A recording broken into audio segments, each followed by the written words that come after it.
Yay, notifications actually worked. Yeah. Yeah, I need to start doing these at a specific time because notifications sometimes don't work. All right, I wanted to talk to you guys about this one right here. I get this question from time to time. It's actually a very good question. So Miss Hero says, I'm an international student from India. I'm an international student of UK from India, and I'm working on my MSc cybersecurity, and I think that's a master's degree in computer science for cybersecurity. And they said, could you please give me suggestions like which certifications is needed to get a job in cybersecurity, like once you get out of college, right? Because sometimes college kids or people getting fresh out of college graduates or undergrads will have a hard time because they don't have experience, right? Because most IT people are looking for experience. So you get out of, that's what she's kind of referring to. What can give her like a leg up once she has her degree, she gets out there in the field. And it got me thinking, I know my market really well in the United States, and maybe Canada, but I'm not too familiar with UK. I'm not too familiar with India. Now, I did do a video on this on TikTok. If you want to go check that out, it's at ConvoCourses.com. I did a quick video about this, but I want to go a little bit deeper on this one because I think this is important, and I got a lot of people from all over the world who watch me. So here's what I want to do. I'm going to show you my process, what I would do if I was in another country and I had to research this market. And Smooth Virus says she should start with a Security Plus. Now that's immediately what I was thinking, but here's the thing, is that each country has a different set of things that they look for, and I'm going to show you what I mean by that. So let's start off with UK. So she's looking for some kind of a certification to kind of give her a leg up. So what I would do is I would research what are the top job aggregators in my country, right? So first thing first, let's go ahead and UK, top job sites UK. Very simple search. And it has LinkedIn, read.co.uk, which I've never even heard of. I mean, actually, I think I've heard of it before. I've never messed around with it. TotalJobs.com, Monster.com, Job Rapido, Nuevo, Jubal. Like some of these these are recent and I've not heard of them. LinkedIn, Monster, Indeed is not even on here. Let me see if they have any other things on this list. And I'll do research on another country too, just to show you like how different it is from country to country. So here's UK, and these guys have Indeed, LinkedIn, read.co.uk, Monster. It has Google Jobs. Okay, that makes sense. And what else do they have here? Let's get rid of that ad. Post Jobs Free. And this is one of many lists. So let's kind of see two different lists to kind of get an idea of what kind of turns up over and over. That's usually what I do when I'm doing some kind of research like this. 11 best UK jobs boards in 2021. Let's check that out. All right, so this one has a few different jobs. I'm seeing Read on here, CV Library, Wiki Jobs, Indeed is on there this time, Total Jobs, Monster, Azuda, Glassdoor, because some of these I've heard of before, actually have used them.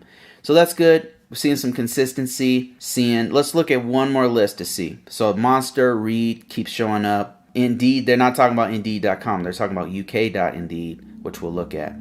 So what you want to do if you're researching your job market in your country or your state or your city or whatever, do a simple search for top job sites in X, and then look at 3 to 4 sites and look at what pops up over and over again.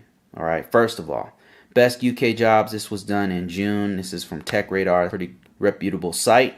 Okay, these guys are saying CV, Library, Azuda, Glassdoor, LinkedIn, Monster, Indeed, Read. So there you go. We have the same ones kind of popping up over and over again. Right now we have an idea of which ones to look at. So one of the ones that popped up a couple times was Indeed.uk. So, and I like you Indeed.com. So let's go to Indeed.uk. It's actually UK.Indeed.com. Let's just go ahead and go to this site here. And it usually looks at your local, whatever location you are, but it's not doing that here. So let's go ahead and look at cybersecurity. Let's just do a quick search, cybersecurity. What I'm looking for here, what I'm wanting to see is what are jobs looking for? What are these different organizations looking for? What kind of certifications, what kind of degrees, what kind of experience? That's what you want to look for. Security. Cybersecurity analyst. Okay, let's just go for a blanket cybersecurity to see what they're looking for here. Let's see here. Start off with the first one. Cybersecurity graduate program. I wonder if this is like an on-the-job training type thing they give to students. Education level. Look at this. This is kind of cool. You can choose what education level that you're at, whether you have certain certifications, whether you want to be a remote. So different things here, but we just want a general search for now. We're not like really pinpointing anything. So let's just look at, let's say this top one. This one is in London from Accenture. And we're looking at the actual, over here, we're looking at the requirements. You want to look at the requirements to see what it is that these different organizations are looking for. And we're going to look at like 3 or 4 of these to get some idea. This one's kind of vague. It's not really pinpointing any specific stuff. Okay, here I see a couple here. It says a self-study towards a CISSP, a CSM, and an ISO 27001 lead auditor qualifications. And it's looking for STEM, that's science, technology, engineering, and maths. So it kind of gives you some idea, but this is like a learning program, so I'm not sure if that's it, if it's a internship or anything like that. So let's just keep looking here. We have some idea so far. Let's look at a cybersecurity officer is making £40,000 a year. And I think that translates to like $50,000 a year here. All right, and it's with Newcastle University. And let's look straight into their roles, like into their requirements. What are the requirements that they're looking for? Okay, so it's telling you what they want you to do in the job. I'm looking like for degrees, I'm looking for qualifications, things like that. Okay, here's some qualifications here. Graduate in IT or equivalent professional. Okay, so they want you to have some kind of a graduate level degree. I'm not seeing any certs. I'm not seeing experience unless I'm missing out on that, but I'm not really seeing that. So let's move on to the next thing here. Let's move on to cybersecurity engineer, and this is in Scotland. All right, it's a health services. So let's look at knowledge network. Okay, here's what they're looking for, what knowledge they want you to have. Let's see, I haven't seen any experience yet. That's $56,000 a year. Oh, okay, yep, around 60,000, rounding up. We offer multifaceted degree, responsible for, so still looking for like requirements. I'm seeing a lot of apprenticeships type things here, which is good. That's a good thing. That means that there's a market for people who are fresh out of school, who don't have any experience. Okay, application requirements, be a British citizen, a minimum of 2 A level at grade B. And okay, so they're actually looking at your grades and everything. Training equivalent. Here's a salary. So this is kind of what you want to do. If you're in number 1, look for the top job aggregators in your country, in your city. Number 2, look at the job requirements, and don't just look at one job. Look at multiple jobs, multiple positions, to get some idea what degrees are they actually looking for. You know, which ones are the employers in your area actually looking for? What kind of certifications are they looking for?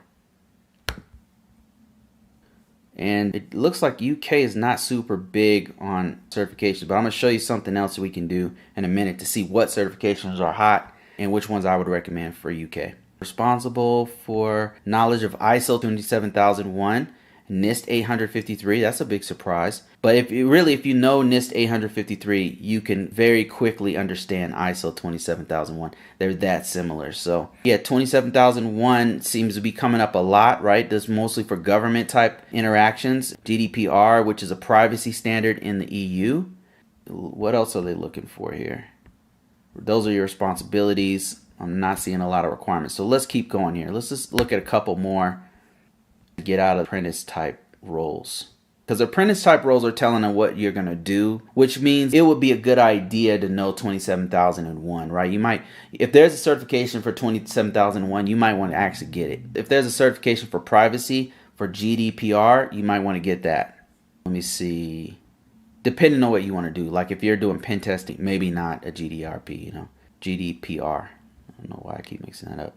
Let me see. There's a salary $36,000 a year, £36,000 a year, which is what, 50,000? something like that, about $50,000 a year. Okay. Privacy, health, okay.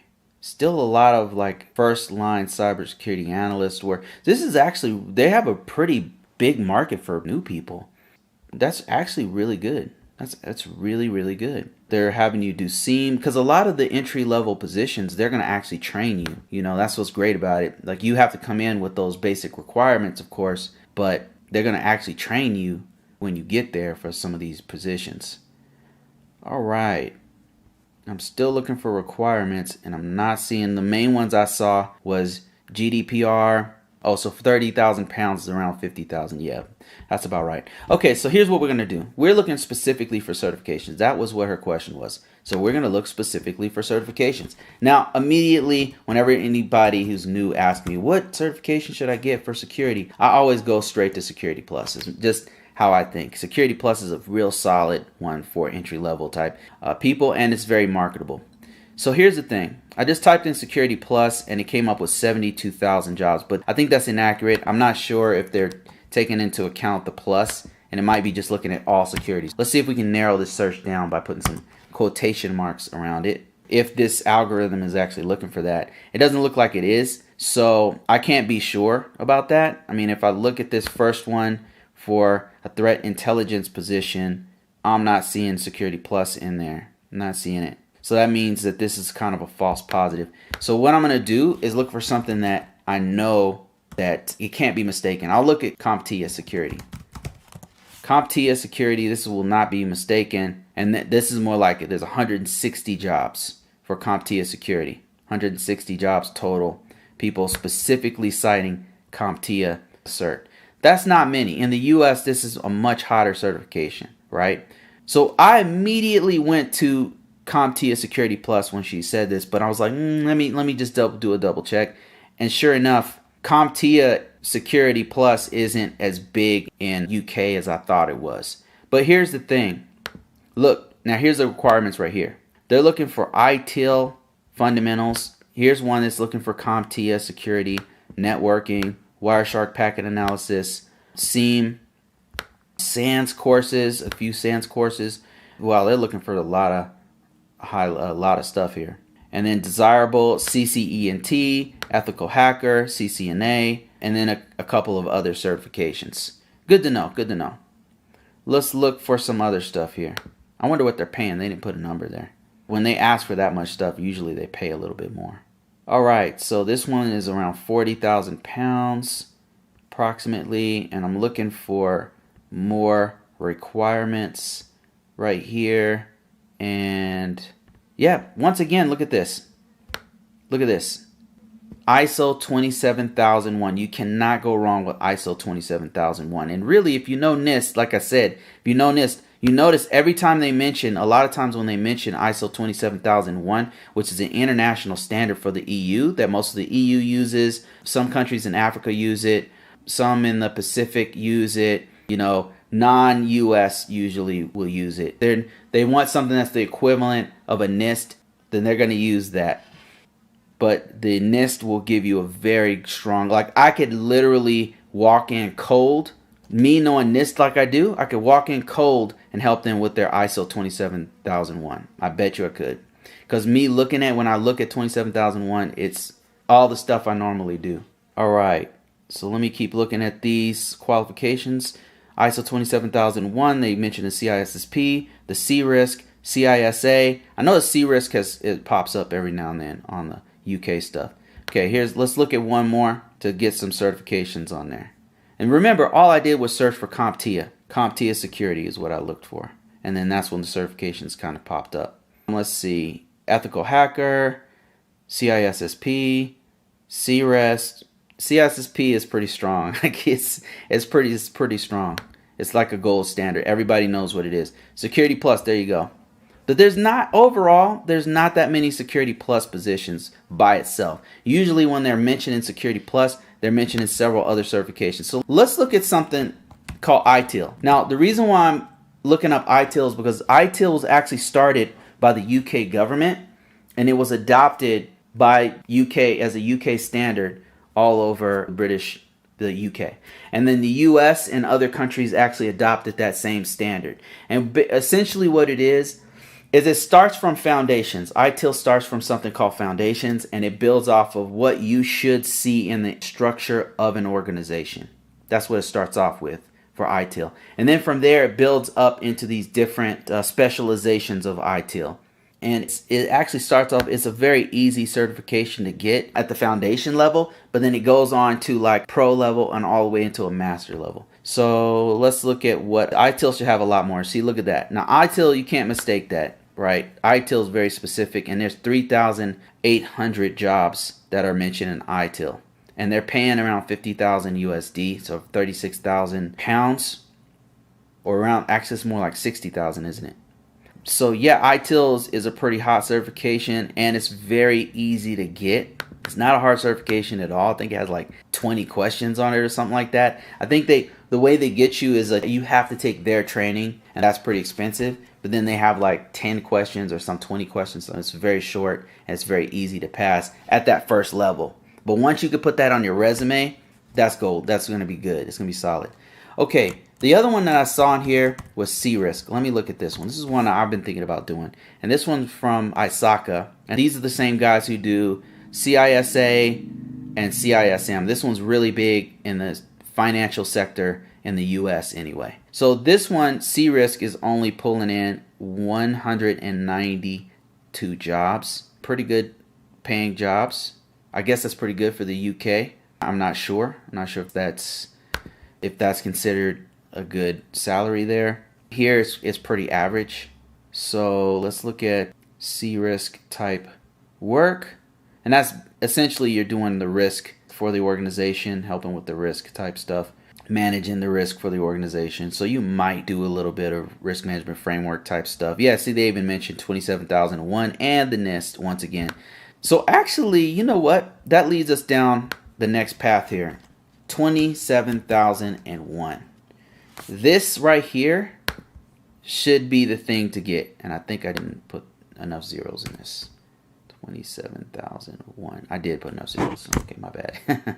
27,001 has 700 jobs course to do. If you could get in 27,001 type certification in the UK. So Smooth Virus says my former supervisor is from the UK and he had a CCNA to get his foot. He had a CCNA to get his foot in the door over there.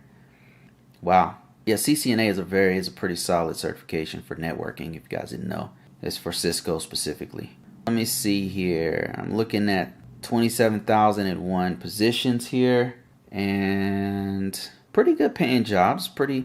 It looks like this is like an average amount here in the UK.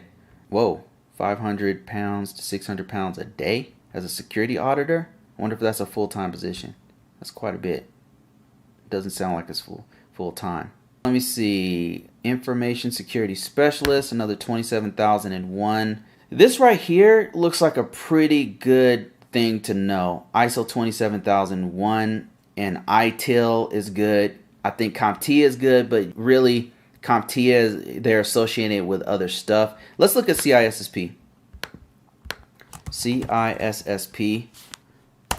And I hope that what you guys get from this is a method of actually finding out what you should do for your career paths, right? No matter what country that you're in, that you can actually figure out, okay, where am I at? Where should I go to actually dig deeper? Things like that. This is the process that you should use to figure this out.